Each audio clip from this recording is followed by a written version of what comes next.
Hey, lovely. So here I am in Clackamas, Oregon at the Northwest Tarot Symposium in this rather generic setting that is not my bowl of fake fruit behind me. But here I am, and it's the end of the first day of the 3-day extravaganza. Actually, you could have come yesterday too for the co-creator day, but I wasn't able to get away from work to manage that. But anyway, so this is there's so much, right? Today there were two amazing, really blew my mind, two amazing keynotes, and actually two other keynotes that were also really good, but the two that blew my mind brought Barbara Moore and Charles Harrington to this really fabulous, they opened the day of talks.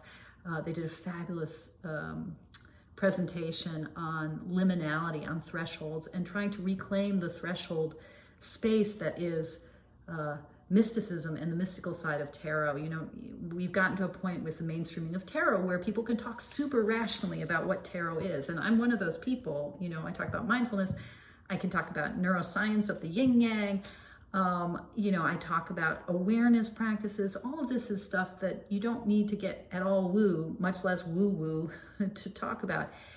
And in fact, there's a lecture later on, I think on Sunday, also about the neuroscience of tarot.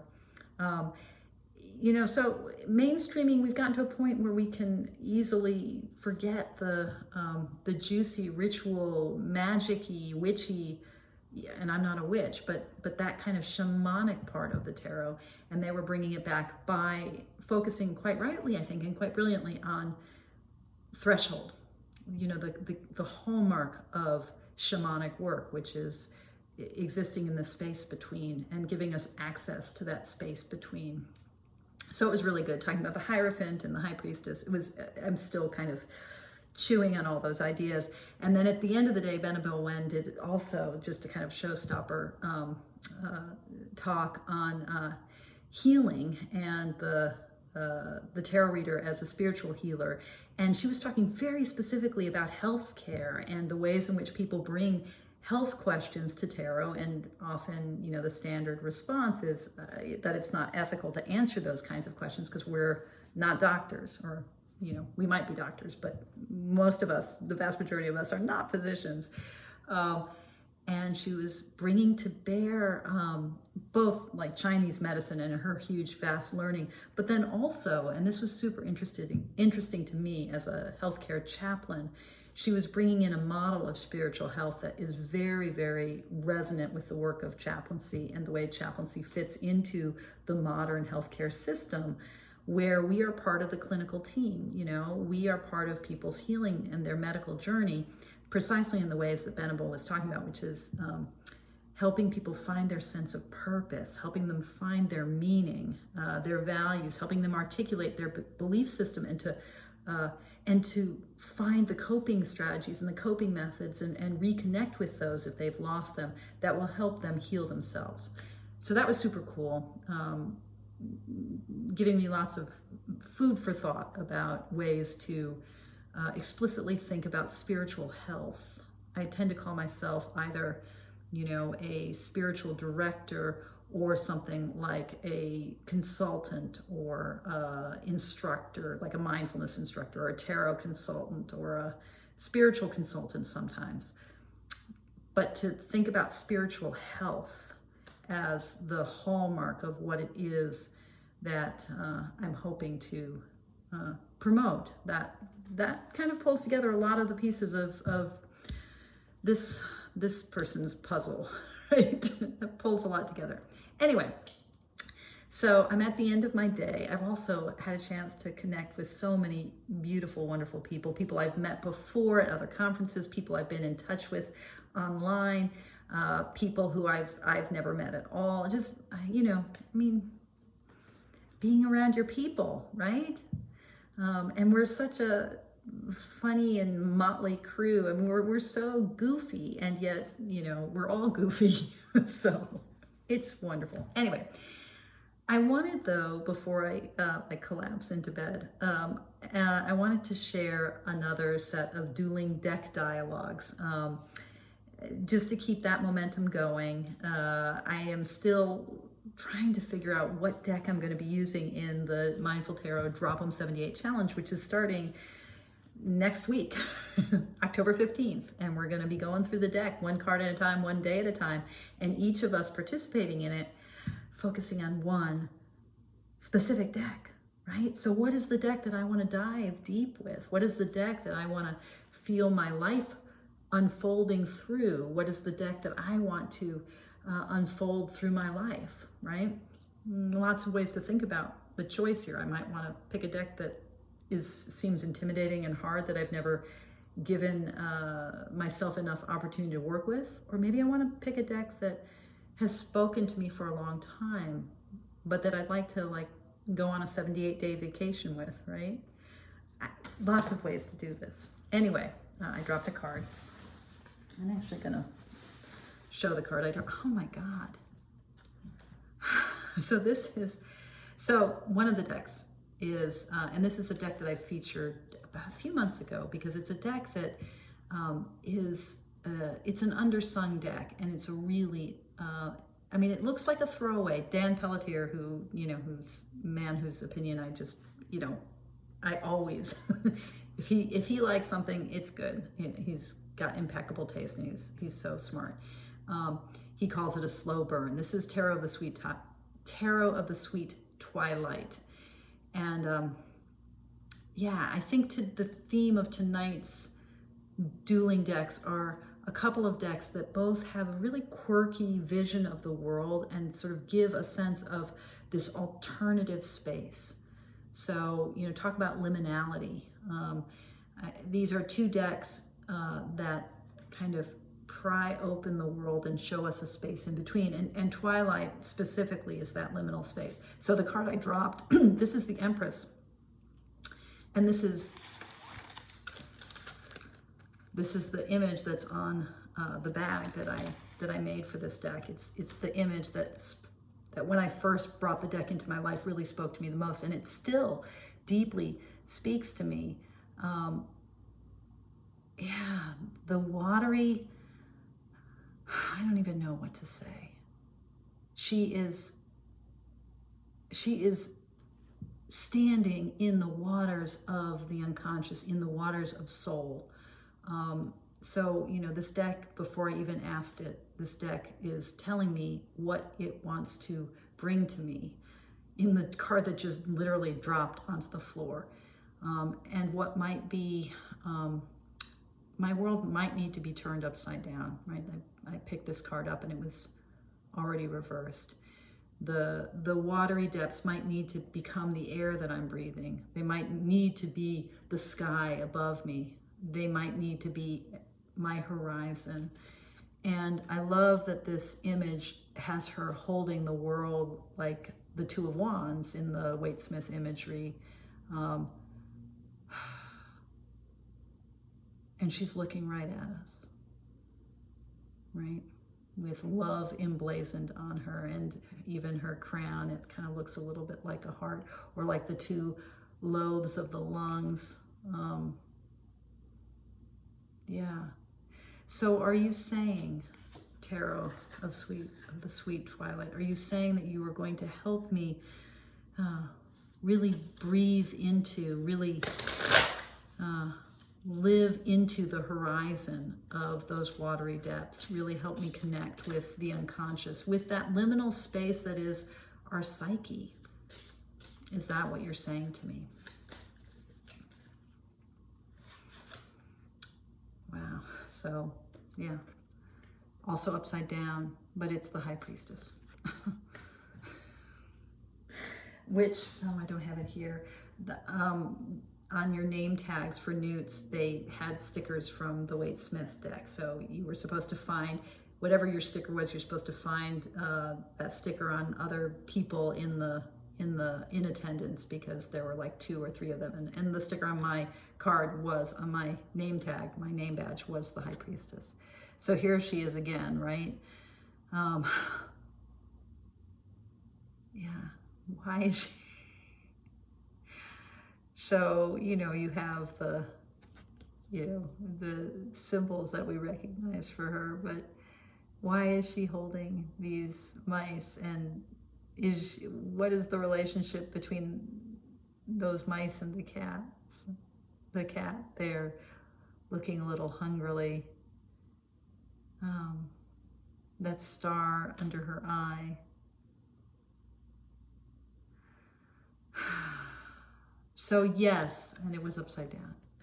So you want to give me access to, to the liminal. This is what Barbara Moore talking about, and Charles Harrington talking about the high priestess. Who is she? She is the keeper of the mystery. The mystery is never hidden. It's just, it's never hidden. It's available in and through the everyday. But it requires that we hold the everyday as something sacred, as opposed to as an object that just feeds a need or is just an instrument, just a means to an end. The everyday is sacred, and when we encounter it as such, it becomes the mystery. That the mice in this image, they're living beings. They're also dinner for the cat. And I don't know what to make of this one's tail wrapped around her. This is a tricky deck. It's just so quirky, right? But so are you trying to help me find the sort of, maybe the living small part of me that remains, mice are in some ways can be a symbol of the unconscious. They're sort of blind, and they're at the baseboards of life, right? And they're not scurrying about in plain view often, right? And so in some sense, are you saying, okay, you're going to help me pluck these things out, make these things visible? Is that, I feel like I'm missing a tricky deck, right? I mean, it's, again, this is a slow burn.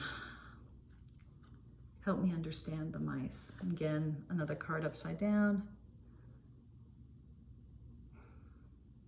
The Five of Pentacles. I have no idea. Oh my God. So that is like no other Five of Pentacles I've ever seen. We've got a VW bus. Where are they going? Again, this sort of, this sense of being, not being at a destination, being in between. We can think of that as being outside, or we can think about it as being on a great adventure.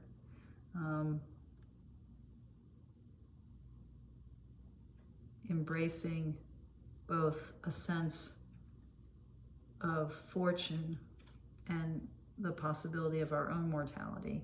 So this clover image and the skull. Yeah. What it is to be outside a structure which is itself a vehicle. It's not moored down. Yeah. I think that what I'm getting from this is that you are a deck that's going to help me live in the middle place, live in the threshold, live in the liminal. And the Four of Wands. Yeah. Make my home without any roof. In Buddhism, we talk about there is no solid nest. We don't want to build a nest. We want to be able to actually be completely open to the groundlessness of life. And so here we have this couple on the couch. The two wands that normally it creates kind of like a huppah, kind of like a canopy. Two of those four wands are on the ground. There is no roof. It's fluttering in the breeze. here we are. A sense of melancholy. This isn't going to be easy. And maybe that's why those images were inverted. This isn't going to be easy.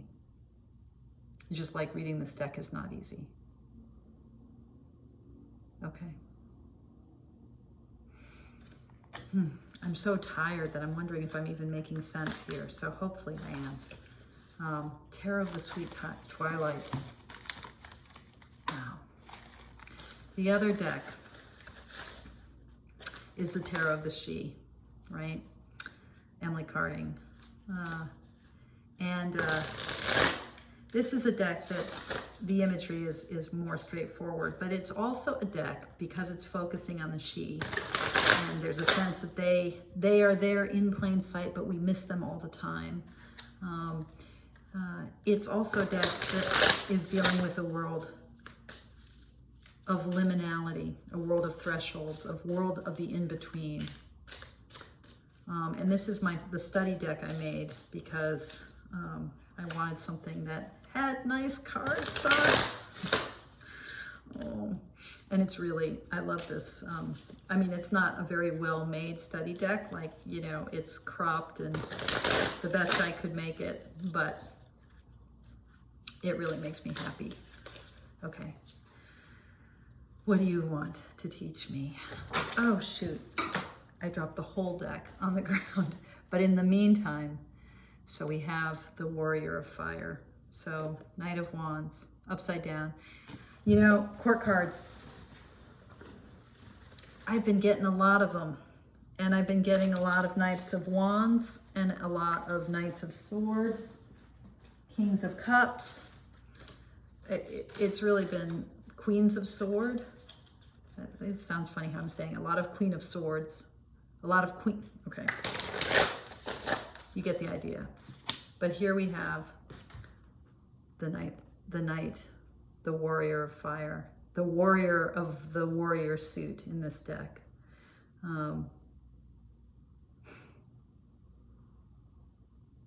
Okay, so my own explosive fire energy. There we go. The magma, the explosion, God, so vibrant.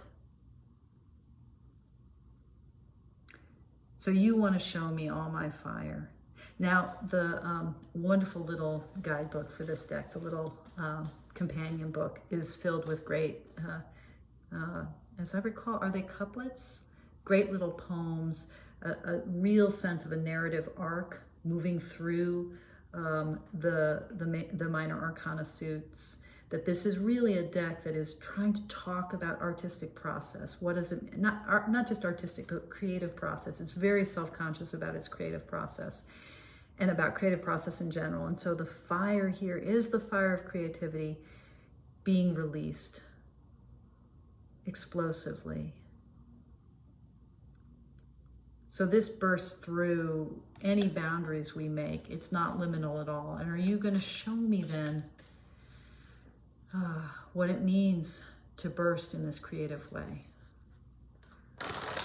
What it means to draw on that sense of the in-between and the sense of the unconscious, the sense of the depths of psyche and soul, so that I burst into,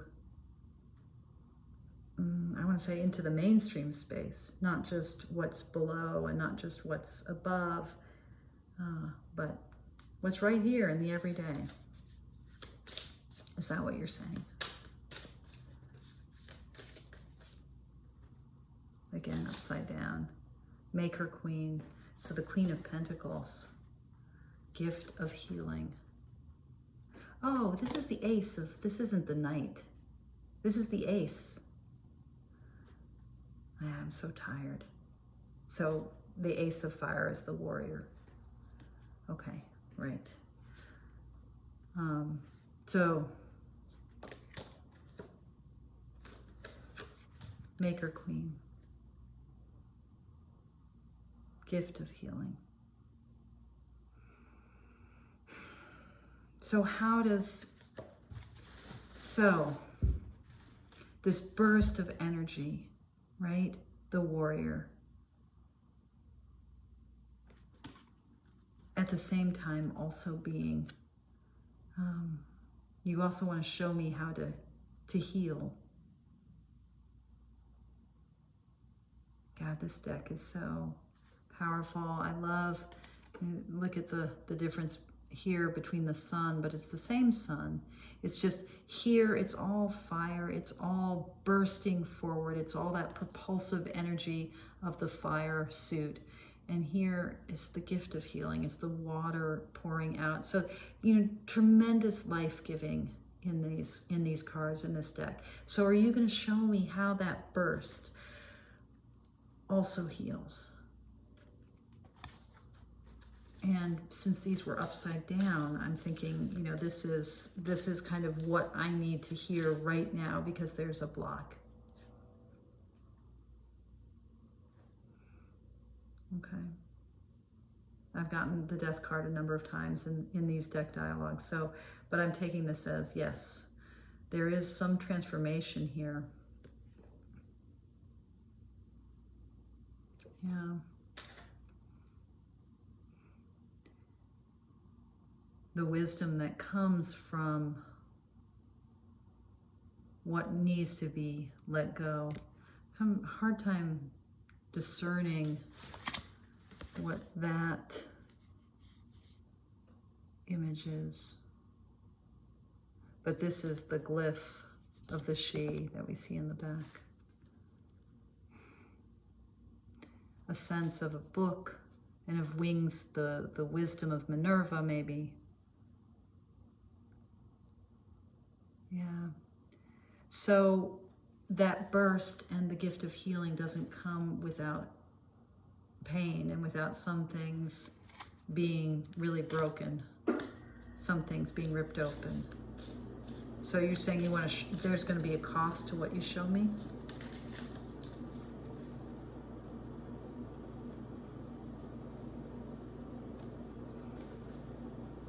Yeah, so this is the Prince of Cups, or the Knight of Cups, gift of passion. The cost is just my heart. It's just about opening my heart. Being willing not to hide anymore, maybe. Coming out into the fullness of these waters. Okay, I'm gonna stop now. Yeah, I had a mind to kind of play with a deck that I got on the potlatch table. This is the wooden tarot. And, ironically, this is a deck that I had, years ago, 5 years ago maybe. And I did not, I'll tell you what, the king figures, the gods with these headless eyes and the eye, it kind of freaked me out. But I've been reading with it all day. Today I found it on the potlatch table, the swap table, and it's been reading really well. So I might I might end up doing a deck dialogue with this, but for now I think I'll stop. And as always, thanks for joining me, and thank you for your practice. Take care, everyone.